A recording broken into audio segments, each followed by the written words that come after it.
अल्लाह की इबादत करें, इबादत से बरकत आती है। हजरत अबू इदरीस खौलानी रहमतुल्लाह अलैह हजरत मुआज बिन जबल के शागिर्द थे, ताबी बुजुर्ग थे। फरमाते हैं कि मैं जब से हजरत मुआज बिन जबल की सोबत में बैठा ना तो बुरे कारोबारों से मेरी तबीयत तो चाट हो गई। कई कारोबार में देखता तो झूठ बोलना पड़ता, उसमें बड़ा कुछ करना पड़ता, तो मुझे डर आता। आप फरमाते मैंने ना बड़ी कोशिश की पर मेरी मर्जी का काम मुझे, सूफी काहिल नहीं होते, सुस्त नहीं होते, झूठ नहीं बोलते। फरमाते मेरे अंदर ताकत थी कि मैं हलाल कमा के बच्चों को खिलाऊं, पर मेरी मर्जी का काम नहीं मिलता था। हद हो गई। और जब इंसान नेकी की तरफ आता है तो कुछ न कुछ आजमाइशें जरूर आती हैं, ये पक्की बात है, पक्की बात। जब वो गलत मलत कर रहा होता है तो उसको लगता है सारा कुछ सही है, जब सीधा होता है तो बहुत सारी परेशानियां भी जरूर आती हैं। ये मिजाज है दीन का। आप फरमाते मैं परेशान रहने लगा, हालात खराब होने लगे, आजमाइश सख्त होने लगी, कारोबार बंद हो गया, काम ही कोई नहीं मिलता था। मेरी बीवी नाराज रहने लगी, हल्का हल्का तो उसने मुझे कहना शुरू किया, फिर जलाल में आ गई। और एक दिन मुझे कहने लगी अगर आज नाना कुछ लेके आए तो बच्चे लेके मेके चली जाऊंगी। आप फरमाते मैं बड़ा परेशान हुआ, निकल गया फजर पढ़ के काम की तलाश में। मैंने जोहर तक तलाश किया लेकिन मुझे काम न मिला। आप फरमाते नहर फुरात के किनारे तपती हुई रेत पे मैं बैठा था तो मेरे दिल में ख्याल आया बंदों की मजदूरी नहीं मिलती तो आज अल्लाह की ना कर ले, आज अल्लाह की मजदूरी ना करे। आप फरमाते मैंने गर्म रेत से तयम्मुम किया, वुजू किया वहीं फुरात, और गर्म रेत पे कपड़ा बिछाया तो नफल पढ़ने शुरू कर दिए। जोर से असर तक नफल पढ़े, जोर से। चले मैं एक दुआ करता हूं, आप आमीन कहना। अल्लाह करे कि हम मगरब के बाद वाले नफल ही पढ़ने शुरू कर दें। नबी करीम सैयद आलम सल्लल्लाहु ताला अलैहि वसल्लम के गुलामों का हाल देखे, इबादत का हाल देखे। फरमाते मैंने कहा आज अल्लाह की मजदूरी करे, जोर से असर तक नफल पढ़े गरम रेत पे। और जब असर हुई ना तो मैंने अपने रुमाल में ना थोड़ी सी रेत बांध ली। घर की दीवारें छोटी छोटी थी। मैंने कहा बीवी ने देखा ना खाली हाथ आया है तो अंदर से शोर करेगी, हम साहिब भी सुनेंगे, तो चलो जब देखेगी ना रुमाल में कुछ है हौसला करेगी, जब अंदर जाऊंगा तो समझा लूंगा। आप मुस्कुरा रहे हैं ना हल्का हल्का, इसका मतलब है इन बातों में काफी सदाकत है।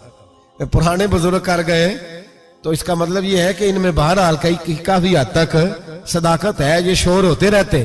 कहते मैंने वो कहा कि चलो दूर से देखेगी तो घर जाके समझा लूंगा।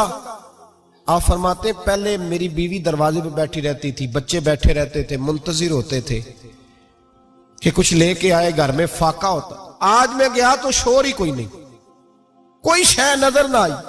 वो रेत से भरा हुआ मेरा पल्लू मैंने दरवाजे के साथ रखा, अंदर चला गया।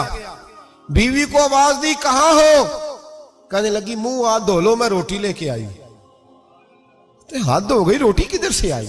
इस घर में तो फाके थे, खाना किधर से आया? कहते रोटी लाई, सलाद भी लाई, दूध भी लाई, उस जमाने में जो नेमतें थी फल भी लाई, सारा आ गया। मैंने घूर के देखा, मैंने कहा किधर से आया ये सारा कुछ? कहां है बच्चे? कहने लगी रोटी खा के बाहर निकल गए हैं। मेरे दिल में ख्याल आया मेरी बीबी का किरदार तो चांद से ज्यादा उजला है, तो ये सारा कुछ कैसे आया? मैंने कहा ये कहां से आया सारा कुछ? तो कहती है मेरी तरफ देख के कहने लगी पता नहीं आज किस करीम की मजदूरी करने चले गए थे, पता नहीं किस करीम की मजदूरी पे चले गए थे। जोर हुई है तो उसने अनाज की बोरियां भेजी हैं, चावल भेजे हैं, फल भेजे हैं, इतना कुछ भेजा है कि मेरे घर में रखने को जगह ही कोई नहीं।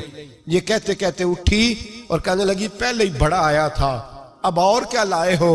आप फरमाते मैं सख्ते में था, उसने जाके मेरा रुमाल जो खोला, मैं रेत लाया था, रब करीम ने हीरे बना दिए, वो हीरे बन गए।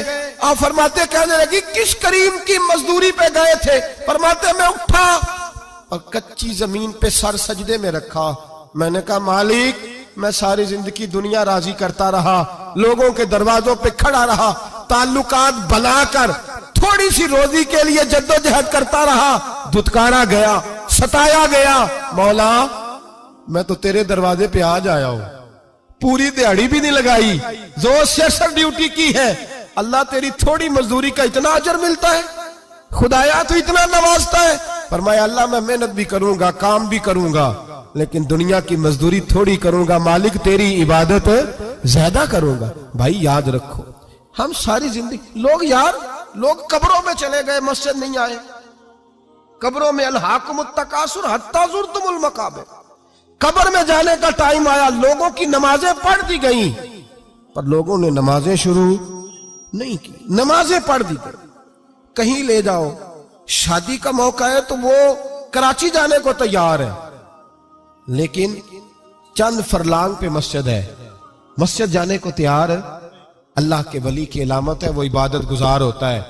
और जो ना नमाज पढ़े ना नमाज पढ़ाए, वो जिंदीक तो हो सकता है, पीर हो सकता, मैं जिम्मेदारी से कह रहा हूं, जिंदीक तो हो सकता है पर पीर हो सकता बिल्कुल बेदीन है, बल्कि बददीन है, पीर हो सकता।